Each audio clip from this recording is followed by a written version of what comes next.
안녕하세요, 기어맨입니다. 지난 토요일 서울 뚝섬을 출발해 예산을 향해 자전거를 타고 갔다가 일요일 하루 푹 쉬면서 놀았습니다. 월요일은 비 예보가 있었는데요. 여름에는 무더운 날의 연속이기 때문에 비가 내리는 날 자전거 타는 것도 선호하는 편이라서 월요일 아침 8시 맷돌포에서 출발해서 삽교천 방조제를 달리고 있습니다. 출근 시간대라 그런지 차량이 아주 많았는데요. 좁은 갓길로 위태롭게 달려가고 있습니다. 노면에 이물질 발견될 때 굉장히 불편했습니다. 그래도 돌아오는 길은 맞바람보다는 옆바람과 뒷바람이 불었고 다행히 비 예보가 조금 밀려서 날씨는 흐렸습니다. 자전거 타기 적합한 날씨였고 복귀 중에 비가 온다 하더라도 비를 피하지 않고 맞고 달려보겠다는 생각으로 이동 중입니다. 안 오면 좋겠지만 온다면 어쩔 수 없겠죠. 방조제 끝나는 지점의 우측길에 자전거 도로가 보였습니다. 방조제 달리는 동안 정말 위험하구나 하는 생각에 잠시나마 34번 국도를 벗어나서 달리고 싶어서 자전거 도로를 경유해보자는 마음이 컸던 것 같습니다.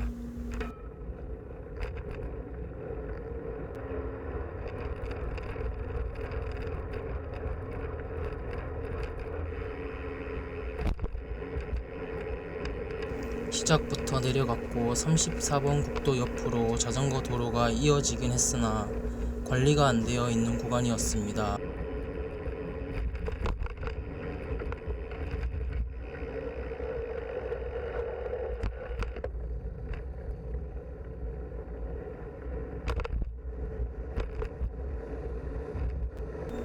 자전거인들이 이 길을 지나 다니기는 하나 하는 생각이 들 정도로 노면이나 표지판 표시가 없어서 방황했던 시간이 좀 아까웠습니다. 그래서 다시 34번 국도를 올라타서 달려보자 생각했습니다.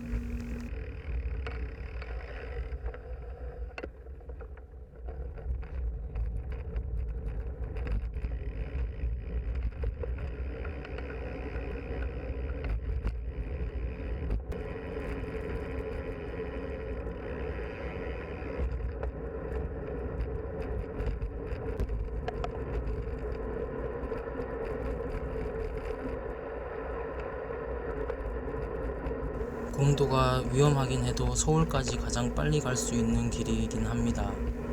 비가 쏟아지기 전에 도착하면 그보다 더 좋을 수 없겠지요. 공도 라이딩 시 뒤를 자주 돌아봐야 합니다. 자전거와 틀리게 차량은 순식간에 나타나기 때문입니다. 분명 뒤에 차가 없었는데 1, 2초 사이에 나타날 수도 있습니다.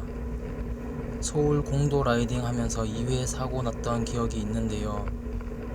한 번은 옆을 추월해서 내 앞에서 급정거해서 후미를 추돌한 사고가 있었고, 또 한 번은 분명 뒤에 없어서 차선 변경을 했는데 어디선가 나타난 승용차 백미러에 걸려 낙차한 사고. 딱 2회를 경험하고부터는 공도 라이딩 시에는 항상 방어 라이딩을 하긴 한다지만 정말 사고는 순간적으로 일어났습니다. 그러고는 그 이상으로 방어 라이딩을 하며 많은 예상을 해서 조심하려 노력하는 편입니다. 뒤를 자주 봐서 저 차량이 나를 피해 가려는 의지가 전혀 없다 판단될 때는 내 차선을 내어주고 옆에 조금 붙어 있는 갓길을 이용하고 조금이라도 비켜갈 의지가 있는 차량은 손을 흔들어 감사함을 전하곤 했습니다.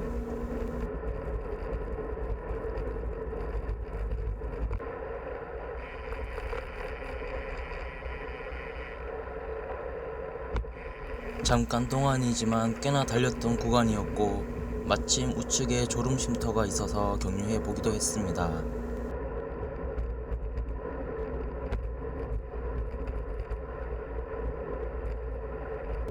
이번에는 뒤를 돌아봤는데 큰 트럭이 동시에 달려오기에 갓길로 바짝 붙었습니다. 큰 트럭이 지나감과 동시에 바람이 불어오기 때문에 거리를 둬야 합니다. 차량이 지나간 도로 노면만 봐도 도로가 좁다는 게 보일 정도로 빡빡했습니다. 트럭이 지나감과 동시에 나들목 구간이 열렸었고 브레이크 잡음 없이 바로 차선에 진입해서 지나가고 있습니다. 타이밍 또한 퍼펙트했습니다. 현재 내리막 구간인데 갓길이 거의 없습니다. 흰색 실선을 나의 중앙선이다 생각하고 뒤에 오는 차량을 확인하며 유도리 있게 좌우 왔다 갔다 하며 달려가고 있습니다.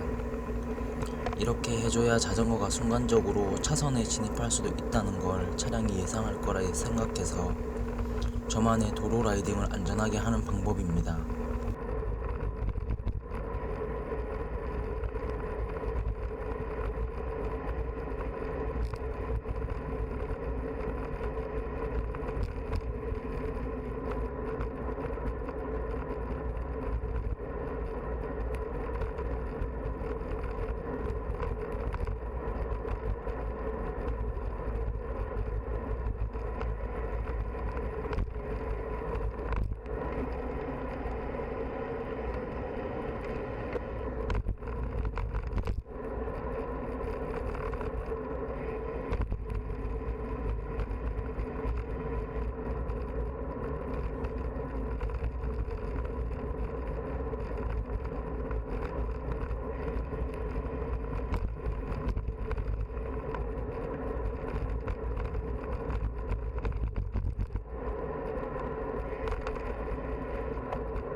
이번 공도 라이딩은 네이버 지도에서 승용차를 선택하고 무료 구간과 자전거로 선택해서 자전거 이륜차도 통행 가능한 구간의 길을 번갈아 가며 찾아서 돌아가라는 길도 한 번 더 검색해서 가로질러 가는 길을 선택을 하며 이동 중입니다. 평택 시내를 경유 중이고 편의점을 찾고 있습니다.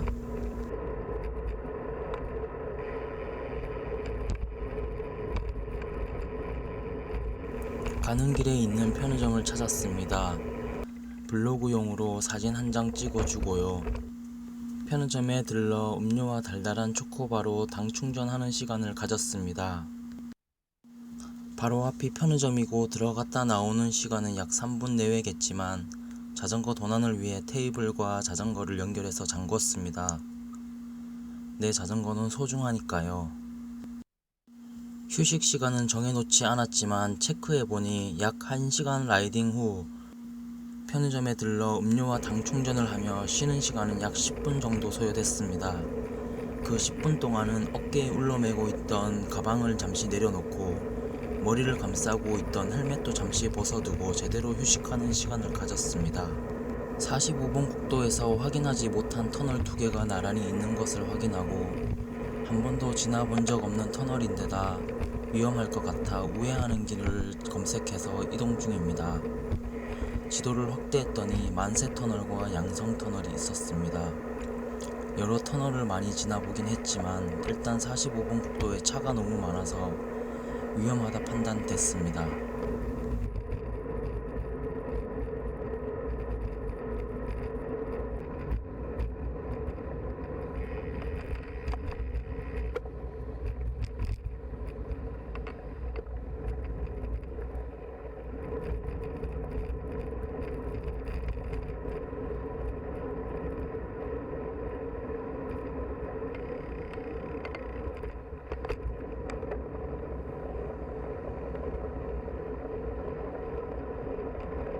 급하게 찾은 우회도로 317번 지방도를 찾아 오산까지 달려가고 있습니다.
오산에서 동탄 가는 길에 차량 많고 갓길 없어서 오산천 따라 있는 자전거 도로 진입했습니다. 오늘 한 번도 경험해보지 못한 여러 길을 경험하고 있습니다. 갑자기 숲속길이 열렸고 잠깐 피톤치드 맡으며 힐링하는 시간도 가져봅니다. 지금 검색해보니 동탄에 있는 반석산 근린공원과 동탄 여울공원이 그 숲길이었군요. 오산천과 숲길을 벗어나자마자 빗방울이 떨어지기 시작했습니다. 이제부터 우중 라이딩 시작입니다. 지나는 길에 위치한 편의점을 발견하고 멈췄습니다. 난관에 자전거 잘 묶어두고 편의점에 들어가 봅니다.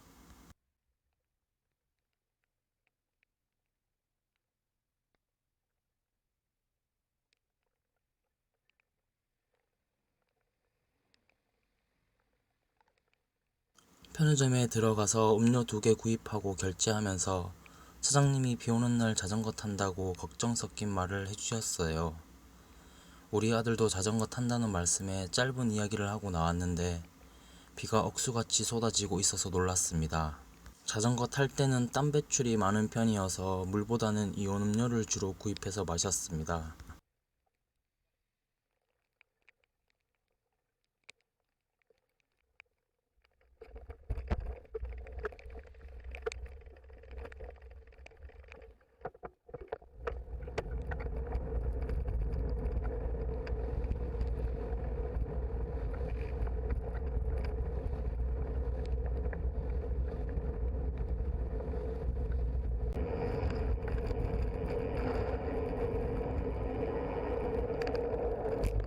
그토록 기다리던 비가 이제야 쏟아지기 시작했으니 달려보겠습니다. 비가 억수같이 내리더니 도로 위에 차량이 순식간에 사라진 느낌입니다. 그래도 뒤를 자주 확인하며 도로 라이딩을 이어가 봅니다.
성남 지나면서 3번 국도로 잠실대교까지 계속 갈까 하다가 갑자기 빗방울이 굵어지면서 시야를 가리는 바람에 탄천 자전거 도로 진입했습니다.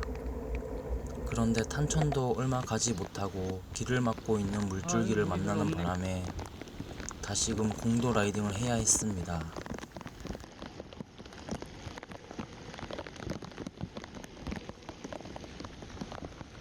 와.